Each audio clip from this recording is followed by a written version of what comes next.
गांव में जो सत्संग हो रहा है, आप लोग बहुत भाग्यशाली हो कि गंगा आपके पास चलती हुई आपके पास आई हो। तो फिर आप डुबकी नहीं मारोगे तो ये आपकी कमी है, गंगा की कोई कमी नहीं है। जब सत्संग ज्ञान बहता हुआ आपके पास आया तो फिर उस अमृत का आप पान नहीं करोगे, उस अमृत का आप स्वाद नहीं चखोगे तो फिर और क्या, फिर वंचित रह जाओगे। जो ये जीवन आपको मिला है, भगवान ने बड़ी कृपा करके हमें मानव जन्म दिया है। मानव जन्म मिलना कोई मामूली बात नहीं है जी। हर व्यक्ति जो मनुष्य शरीर में आता है और उसके कुछ पूर्व जन्म के अच्छे कर्म होते हैं, तभी तो मानव योनि में आता है। देखो कि सत्संग सुनने का अधिकार एक इंसान को ही है, एक मनुष्य को ही परमात्मा ने दिया हुआ है। फिर वो मनुष्य उसी अपने अधिकार से भी वंचित रहेगा तो फिर मनुष्य होने का मतलब क्या है? फिर मनुष्य जन्म लेने का मतलब क्या है? परमात्मा भी बोलते कि मानव जन्म मैंने तुझे देकर धोखा खा लिया, मगर चल एक जन्म तो तूने पा लिया, फिर बाद में पछताएगा। क्योंकि जो जैसे हमें आंख, नाक, कान, शरीर, जो हाथ पैर, सोचने की बुद्धि, खाने का स्वाद, जो ये पशुओं को भी है। जो हम बच्चे को जन्म देते हैं, पालते हैं, ममता करते हैं, ये पशुओं में भी है, पक्षियों में भी है, हर जीव में। इनके पीछे हम पड़े रहते हैं कि बच्चों के लिए मकान बनाना है, बच्चों के लिए कमाना है, बच्चों के लिए सब कुछ करना है। तो एक चींटी है ना, वो भी अपनी चोंच से एक एक घास का पत्ता ले लेकर एक अपने बच्चों के लिए रहने के लिए घोंसला बनाती है। तो फिर हम अगर उस चिड़ियों, पशुओं जैसे, जानवरों जैसे मानव होकर भी काम करेंगे तो मानव और पशु में फर्क क्या है? इसलिए कि हमें इंसान को सबसे श्रेष्ठ क्या चीज दी है? वो चीज है विवेक।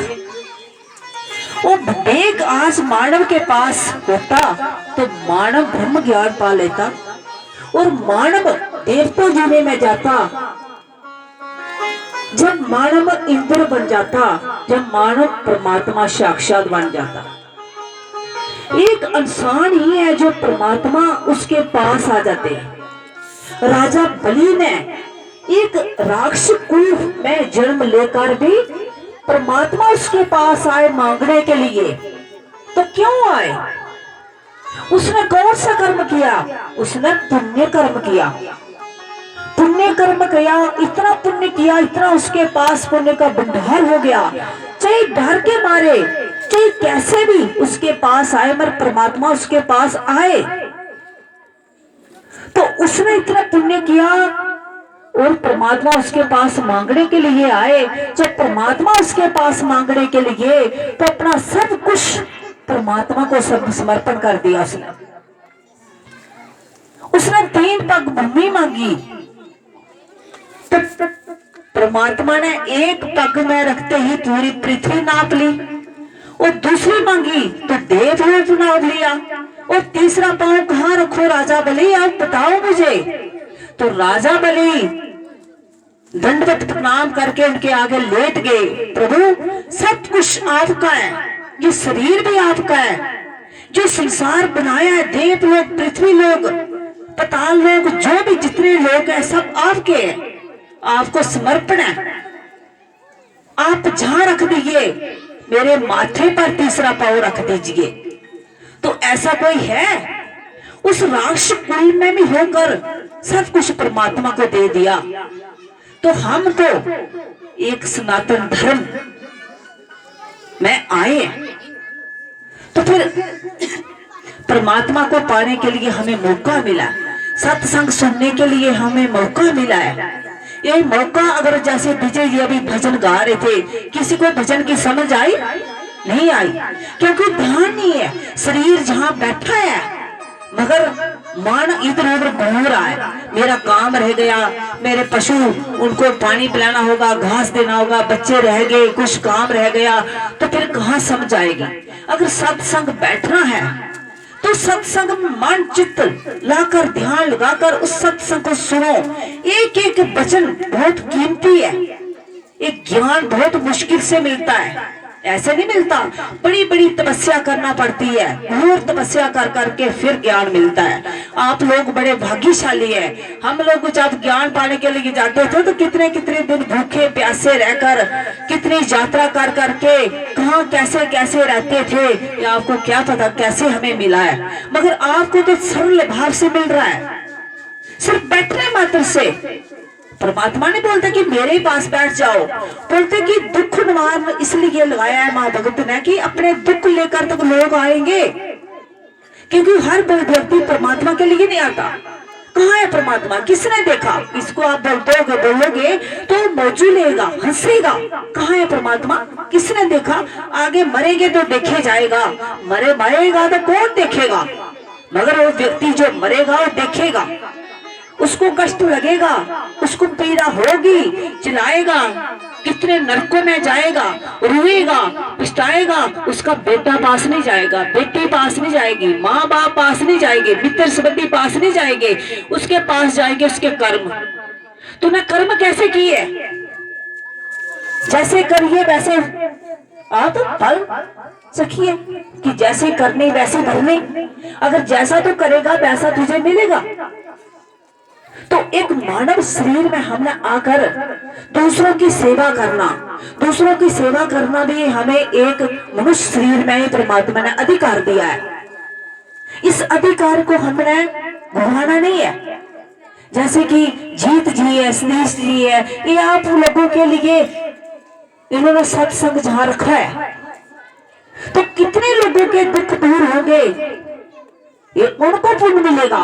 मगर ये पुण्य सूक्ष्म है, ये दिखता नहीं है, इन आंखों से नहीं दिखता है। जैसे कि गांव के लोग, गांव के सिटी में भी ऐसे ही होता है कि तांत्रिक के पास चले जाते हैं, ज्ञान की कोई बात ही नहीं, सत्संग की कोई बात नहीं, परमात्मा नाम के पाठ की कोई बात ही नहीं। हाँ भाई, फांडा करो, चिमटा मारो, पीड़ा मारो, पीटो, कहीं जाओ, कुछ भी करो, उसके पास चले जाते। हाँ हम ठीक हो गए, 2 दिन ठीक हो गए, फिर अभी बीमार हो गए आप। तो इससे लोग भी हाँ इस लोक में सुखी होंगे और लोग भी आपके लिए सुख होगा। हम बीमार कैसे होते हैं? तो अपने कर्मों के अनुसार। हमने कर्म अच्छे नहीं किए, इसलिए हम बीमारी से ग्रस्त हैं। किसी को थायराइड है, किसी को शुगर है, किसी को पथरी है, किसी को कई किस्म की बीमारी है, हर प्रकार की बीमारी है। तो हमारे कर्मों के अनुसार हो रही है। तो ये पाठ करने से, मां भगवती का नाम जपने से आपके कर्म कटेंगे, आपको पता नहीं चलेगा। जैसे आप सुखी होते जाओगे, समझो कि आपका कर्म कटते जा रहे। जो सुखी है वो भी सत्संग में आए, जो दुखी है वो भी आए, क्योंकि ये सत्संग मानव ही सुन सकता है। और एक विवेक हमारा एक इस पाठ से जागृत हो सकता है।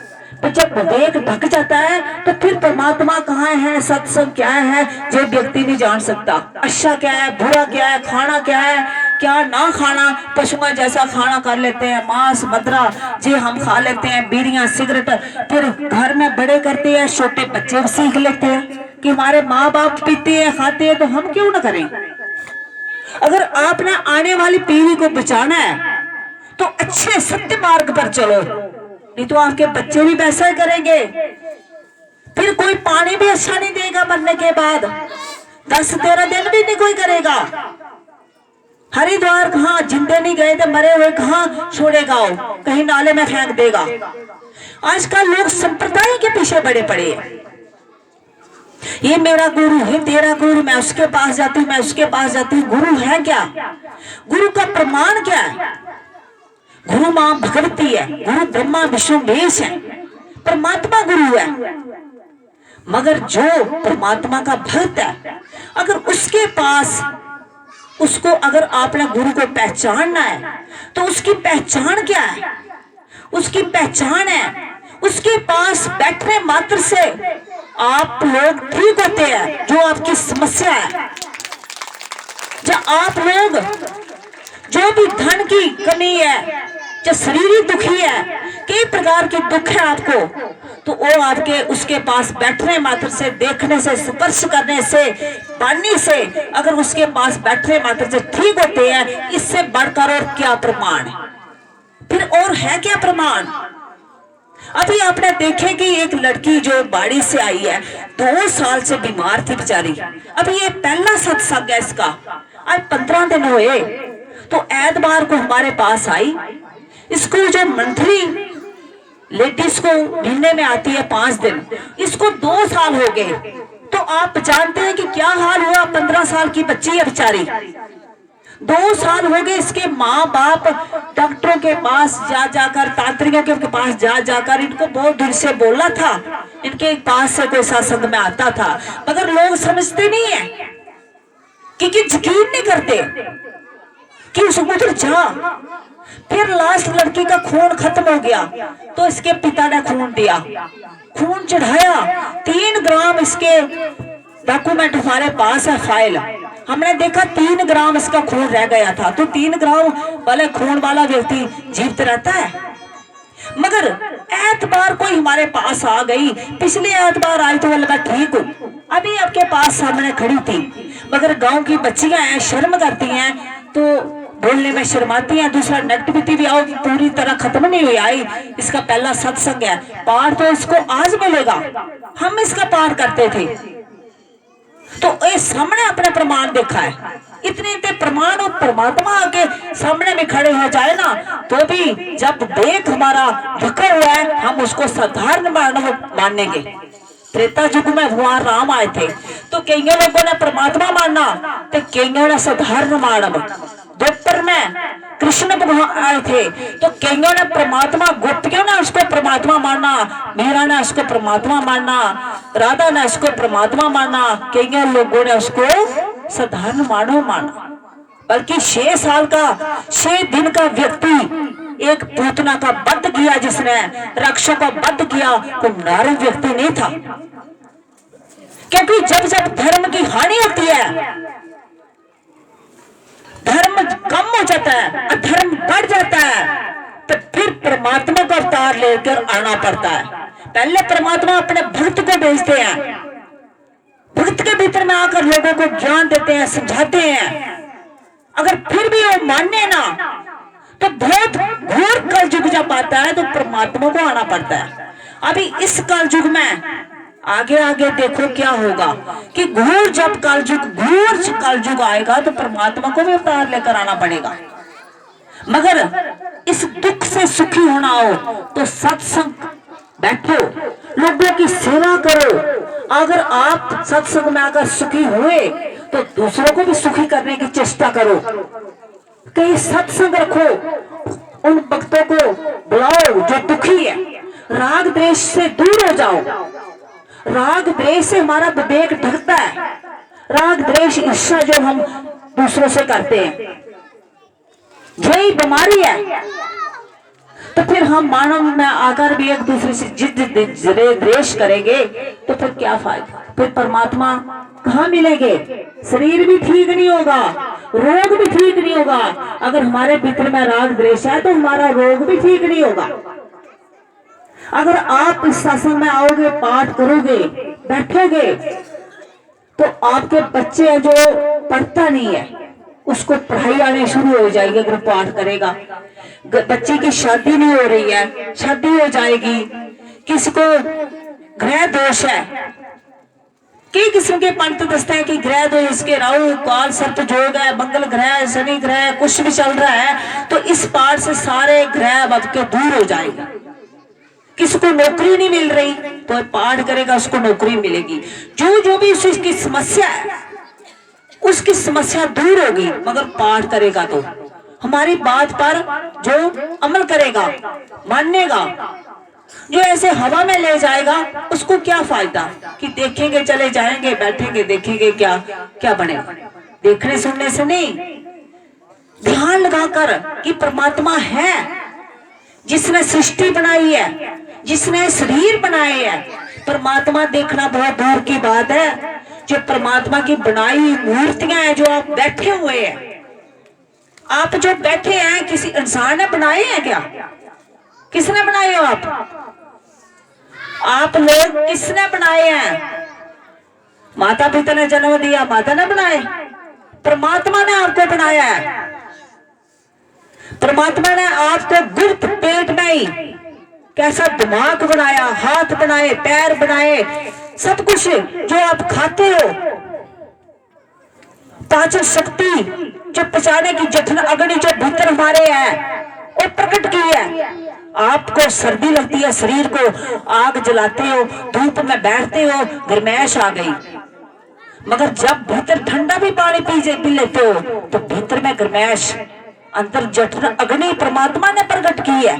वो गुप्त है, वो हम देख नहीं सकते। और इसमें इसके अंदर में जो आत्मा है, आत्मा कहाँ है?